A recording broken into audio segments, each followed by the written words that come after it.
10 నిమిషాల తర్వాత చూస్తాను. అవసరం సార్ మీరు రండి సార్ సార్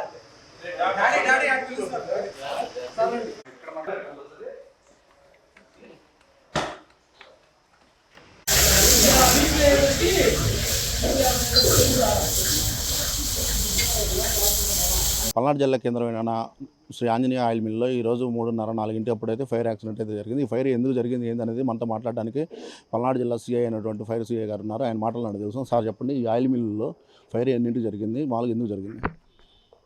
ఈ ఆంజనేయ ఆయిల్ మిల్ నుంచి మనకి 4:30కి ఫైర్ కాల్ రావడం జరిగింది.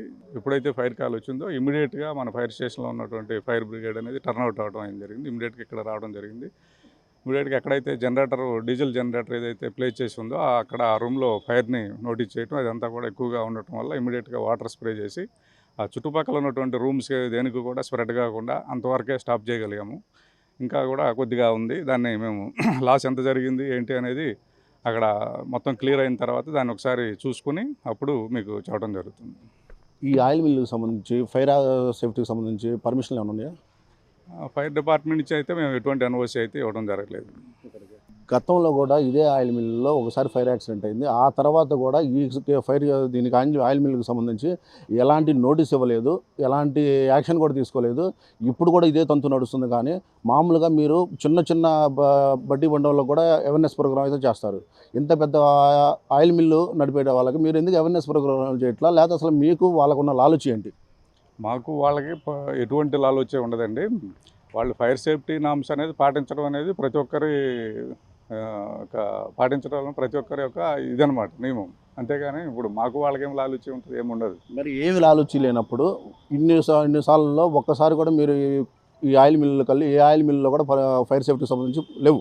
కానీ ఏ ఆయిల్ మిల్లులకు కూడా మీరు ఏ రోజు కూడా ఇన్ఫెక్షన్ కానీ లేదా ఇప్పుడు తగలబడిన మిల్లులో సుమారుగా 50 మంది వర్కర్లు పనిచేస్తారు. ఏ మాత్రం కూడా ఎంత నిర్లక్ష్యంగా ఉండి 50 మంది ప్రాణాలు పోవడమే కానీ ఏమన్నా ఉందా సార్?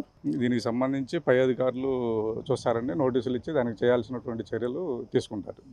గతంలో జరిగిన దానికి ఇంతవరకు నోటీసులు కానీ ఇంతవరకు ఏమి ఇవ్వలేదన్నారు. ఇప్పుడు జరిగినప్పుడు నోటీసులు ఇస్తామంటున్నారు. గతంలో మేము వచ్చిన దగ్గర నుంచి ఏం జరగలేదండి. వాళ్ళు జరిగితే కనుక ఇప్పుడు ఏదన్నా ఉంటే మా పై అధికారుల దృష్టికి తీసుకెళ్ళి ఆ చర్యలు అనేవి తీసుకోవడం జరుగుతుంది. సపోజ్ భారీగా ఈరోజు చిన్నదే జరిగింది, ఇదే మా ఆయిల్ మిల్లులో భారీగా జరిగితే అక్కడ వర్కర్లు పనిచేసే వాళ్ళు బయటకు రావడానికి మినిమం చాలా టైం పట్టవచ్చు, ఎలాంటి ప్రాణహాని కూడా జరగవచ్చు. అవునా కదా? అవునండి, అది వాళ్ళ డ్యూటీ. తీసుకోవాల్సిన ఫైర్ సేఫ్టీకి సంబంధించినటువంటి నామ్స్ ఏవైతే ఉన్నాయో అవన్నీ వాళ్ళు పాటించాలి. పాటిస్తే అప్పుడు అక్కడ ఉన్నటువంటి వాళ్ళు ట్రైనింగ్ అవుతారు. మేము కావాలంటే మేము కూడా ట్రైనింగ్ ఇస్తాం వాళ్ళకి. అప్పుడు వాళ్ళు ఏదైనా చిన్న ఇన్సిడెంట్ జరిగినా కూడా ఇమీడియట్గా వాళ్ళు రెస్పాండ్ అయ్యి ప్రాథమిక దశలో ఉన్నప్పుడే దాన్ని కంట్రోల్ చేసుకోవడానికి అవకాశం ఉంటుంది. ఇన్ని సంవత్సరాలు మీరు వచ్చే ఎన్నెళ్ళు అవుతుందో నాకైతే తెలియదు. కానీ ఇన్నేళ్లలో మీరు ఇంతవరకు ఏ ఒక్క ఆయిల్ మిల్లుకి కూడా దీనికి సంబంధించి ఎలాంటి జాగ్రత్తలు తీసుకోవాలి, అక్కడ పనిచేసే వాళ్ళు అలా ఫైర్ అయితే ఎలాంటి జాగ్రత్తలు తీసుకోవాలనేది కూడా ఇంతవరకు మీరు చెప్పారు గారు. ఎందుకని లేదండి, మేము అన్ని ఇప్పుడు ఫైర్ సర్వీస్ వీక్లో కానివ్వండి, తర్వాత కానివ్వండి, మా పై అధికారుల నుంచి ఎక్కడైతే ఫైర్ అవేర్నెస్ ప్రోగ్రామ్స్ లేకపోతే మాక్ డ్రిల్స్ కండక్ట్ చేయమని చెప్తున్నారో అన్ని చోట్ల చేస్తూనే ఉన్నాము కంటిన్యూగా. మీకు సంబంధించి నసరాపేటలో సుమారుగా 200 నుంచి 150 ఆయిల్ మిల్లులు ఉంటాయి. ఈ ఆయిల్ మిల్లులో ఎన్ని ఆయిల్ మిల్లులకి ఫైర్ పర్మిషన్ ఉంది మీ దృష్టిలో?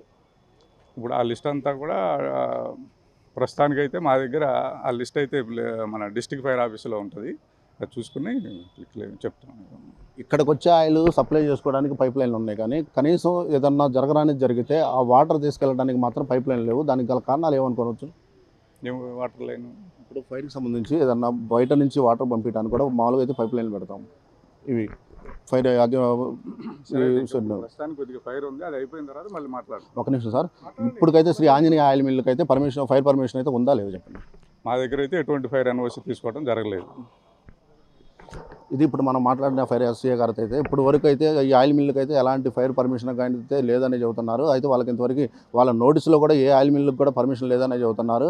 అయితే ఈ ఆయిల్ మిల్లులో సుమారుగా 50 మంది వర్కర్లు అయితే పనిచేస్తూ ఉంటారు. ఏ చిన్న ఫైర్ జరిగినా కూడా ఆ వర్కర్లకు సంబంధించి ప్రాణం పోవటమే కానీ ఎలాంటి వ్యక్తులు కూడా బయటపడతారనే నమ్మకం కూడా లేదు. అయితే పలుమార్లు ఎన్నోసార్లు గతంలో కూడా ఇదే ఆయిల్ మిల్లులో ఫైర్ యాక్సిడెంట్ అయితే జరిగింది. అప్పుడు ఫైర్ అధికారులు పట్టించుకోలేదు. ఇప్పుడు ఫైర్ జరిగింది జరిగింది. ఇప్పుడు అధికారులు పట్టించుకోలేదు కూడా వేచి చూడాలి. అయితే మనం ఇక్కడ శుభ్రతకు సంబంధించి కూడా చాలా చూసుకోవచ్చు. ఇక్కడ ఎలాంటి శుభ్రంగా ఉండాలి ఏందనేది కూడా ఇక్కడ లేదు. అయితే ఇవాళ జరిగిన ఫైర్ యాక్సిడెంట్ ఆదివారం కావడంతో లోపల పనిచేసే వర్కర్లు కూడా లేరు. అయితే మామూలుగా వర్కింగ్ డేస్లో అయితే ఆ ఫైర్ కూడా ఇంకా ఎక్కువగా వ్యాపించవచ్చు. అయితే అక్కడ ఎప్పుడు ఈ ఆయిల్ మిల్లు అయితే నిత్యం 10 మంది లోపల మిల్లు ఎక్కడైతే మిషన్లు ఉంటాయో ఆ మిషన్ల దగ్గరే ఉంటారు. మిగతా మొత్తం కూడా బయట వాళ్ళ వర్క్ చేసుకుంటూ ఉంటారు.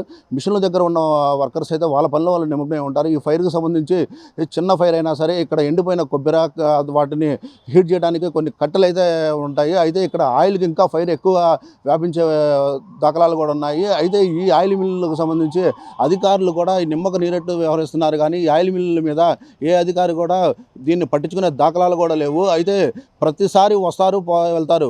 మామూలు కల్తీ ఆయిల్ ఒక ఎత్తు అయితే దానికి సంబంధించింది కాకుండా ఈరోజు ఆయిల్ మిల్లులు అయితే ఏవైతే ఉన్నాయో నసరాపేట అది కొన్ని మిల్లులు అయితే చుట్టూ గృహాలు ఉన్న చోటే సెంటర్లో అటు చుట్టుపక్కల ఇల్లు ఉంటాయి. ఆ ఇళ్ళ మధ్యలోనే ఈ ఆయిల్ మిల్లులు అయితే ఉంటాయి. వాటికి సంబంధించి మినిమం ఫైర్ సేఫ్టీ కూడా లేదని కూడా ఫైర్ అధికారులు అయితే చెబుతున్నారు. కెమెరామెన్ వసంత స్వామి, మెగానైన్, పల్నాడు జిల్లా.